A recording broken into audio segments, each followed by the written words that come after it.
दोस्तों ईरान से एक और बड़ी खबर निकलकर सामने आ रही है। आपके स्क्रीन पर ये रिपोर्ट देखिए, मसद का किला ढा दिया गया है, वो भी ईरान के लोगों के द्वारा। और जो लोग नहीं जानते कि ये कितनी बड़ी बात है, तो उन लोगों को मैं बता दूं कि मसद ईरान का दूसरा सबसे बड़ा शहर है राजधानी तेहरान के बाद। वहीं दुनिया भर में फैले शिया मुसलमानों के लिए ये सबसे ज्यादा पवित्र शहर भी माना जाता है। इनके प्रमुख धार्मिक स्थल मसद में या फिर इसके आसपास ही हैं।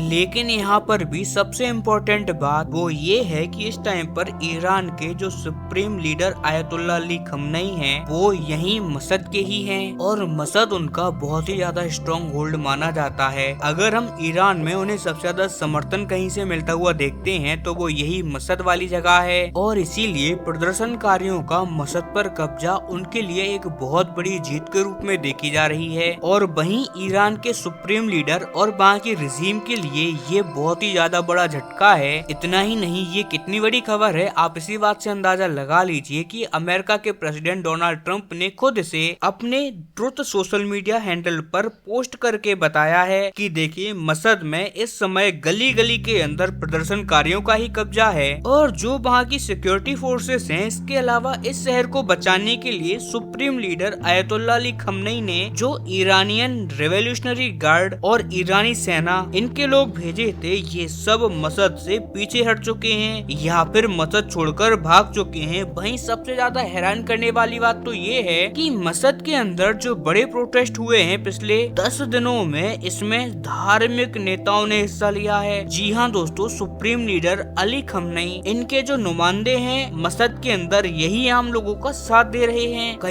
इनमें से कई लोग सड़कों पर उतरे, कई जगहों पर तो ये लोग भीड़ को संबोधित कर रहे हैं। इसीलिए ये दौरा झटका माना जाएगा वहाँ की पूरी रिजीम के लिए। वहीं रिपोर्ट्स के अनुसार कई और शहर हैं जो छोटे छोटे जरूर हैं, लेकिन वो भी बहुत ज्यादा सिग्निफिकेंट रखते हैं ईरान की इस इस्लामिक राजनीति में। यहाँ पर भी ये प्रदर्शनकारी अपना कब्जा करते जा रहे हैं। लेकिन एक जो महत्वपूर्ण बदलाव हमने पिछले 10 दिनों में नोटिस किया है वो भी मैं आपको बताऊंगा। लेकिन दोस्तों उससे पहले अगर अभी तक आपने इस चैनल को सब्सक्राइब नहीं किया है तो आपसे विनम्र निवेदन है कि आप इस चैनल को सब्सक्राइब कर नोटिफिकेशन बेल को ऑन कर लीजिए और वीडियो को लाइक कर दीजिए। चलिए हम वीडियो में वापस आते हैं। दरअसल इन पूरे प्रदर्शनों को जब हम डीपली ऑब्जर्व करते हैं तो हम पाएंगे कि स्टार्टिंग के 3 से 4 दिनों के अंदर तो इन पूरे प्रदर्शनों को वहाँ की जो महिलाएं हैं और जो युवा हैं वो लीड कर रहे थे। लेकिन अब धीरे धीरे जैसे समय गुजर रहा है वैसे ही महिलाएं इस प्रदर्शन में हमें कम दिखाई दे रही हैं। आप खुद देखोगे भी, आप टीवी पर देखोगे और आप खुद से एनालाइज करोगे तो आप खुद पाओगे कि जब भी टीवी पर या कहीं पर भी हम देखते हैं तो हमें यहाँ पर महिलाएं अब कम देखने को मिल रही हैं। और वहाँ पर जो लोग हैं उन्होंने इस प्रदर्शनों में हिस्सा लेना स्टार्ट कर दिया है। इसीलिए ज्यादा खतरनाक बात तो यही है ईरान की रिजीम के लिए, क्योंकि जब तक प्रदर्शन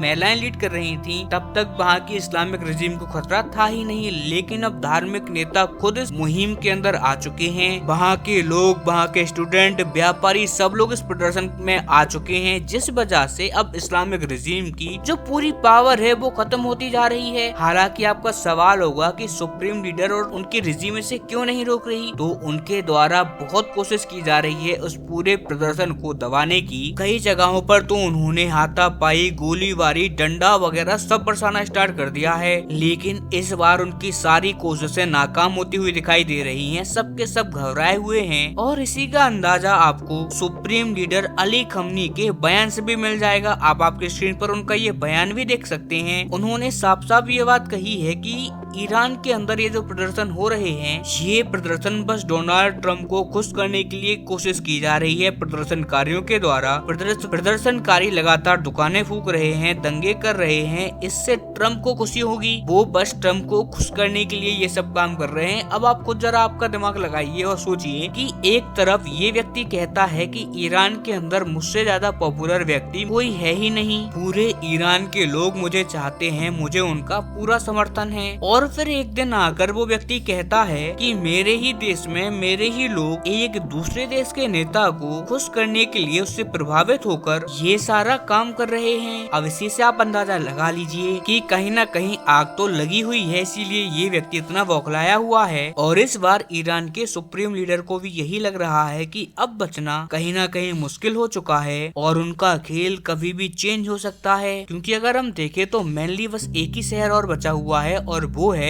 ईरान की राजधानी तेहरान। और उस जगह पर भी ऐसा नहीं है कि प्रोटेस्ट नहीं हो रहे हो, वहाँ पर भी ऑलरेडी प्रोटेस्ट चल रहे हैं। और न केवल प्रोटेस्ट चल रहे हैं बल्कि लगातार प्रोटेस्ट बढ़ते जा रहे हैं। अगर वहाँ पर भी मसद जैसा कांड हो गया, जो कि कभी भी हो सकता है, क्या पता ये पूरा कांड आज रात को ही वहाँ की राजधानी तेहरान में हो जाए। वहाँ पर पता चले कि प्रोटेस्ट इतने ज्यादा बढ़ जाएं कि अली खamenei इन्हें अपनी राजधानी छोड़कर भागना पड़े। और एक बार अगर ये राजधानी छोड़कर भाग गए तो बस तख्ता पलट हो गया। इसके बाद तो उनकी वापसी यहाँ पर असंभव हो जाएगी। हम ओवर द ईयर ऑलरेडी ये सब चीजें देख चुके हैं। फिर चाहे वो गद्दाफी हो या फिर मिस्र के अंदर मोहम्मद मुर्सी हो या फिर बाकी के तानाशाह हो, एक बार उन्होंने अपनी सत्ता छोड़ दी, अपनी राजधानी छोड़ दी तो वापस से उन्हें वो सत्ता नहीं मिलती। इसीलिए आगे आने वाले टाइम में कुछ घंटे बहुत इम्पोर्टेंट है, स्पेशली आगे आने वाले 72 घंटे। अगर इस दौरान अली खamenei ने मामले को कंट्रोल कर लिया तो शायद उनके चांसेस हैं कि वो बचे रहेंगे। अदरवाइज 3 दिनों में स्थिति आउट ऑफ कंट्रोल हो गई तो फिर उनका बचना बहुत ज्यादा मुश्किल हो जाएगा। इसीलिए बताया जा रहा है कि अली खamenei आस पड़ोस के जो सिया बहुल इलाके हैं वहाँ से भी कुछ लड़ाके बुला रहे हैं, जैसे कि इराक हो गया, वहाँ से मलेशिया बुलाई जा रही है, यमन से हुटी विद्रोहियों से सपोर्ट मांगा जा रहा है। इसके अलावा सीरिया के अंदर भी जो सिया लोग हैं वहाँ से लोगों को बुलाया जा रहा है ताकि क्राउड को कंट्रोल किया जा सके और स्थिति को हैंडल कर पाए वो। और यही कारण है कि मैं आपको कह रहा हूँ कि आगे आने वाले 72 घंटे बहुत इम्पोर्टेंट हैं, क्योंकि अगर ये सपोर्ट भी फेल हो गया, ये लोगों को कंट्रोल नहीं कर पाए तो इनका आउटसाइड कोई चांस ही नहीं बचेगा कि ये सत्ता में रह पाएंगे। इसीलिए आप चैनल को सब्सक्राइब करके रखना, आगे आने वाले 72 घंटे की पल पल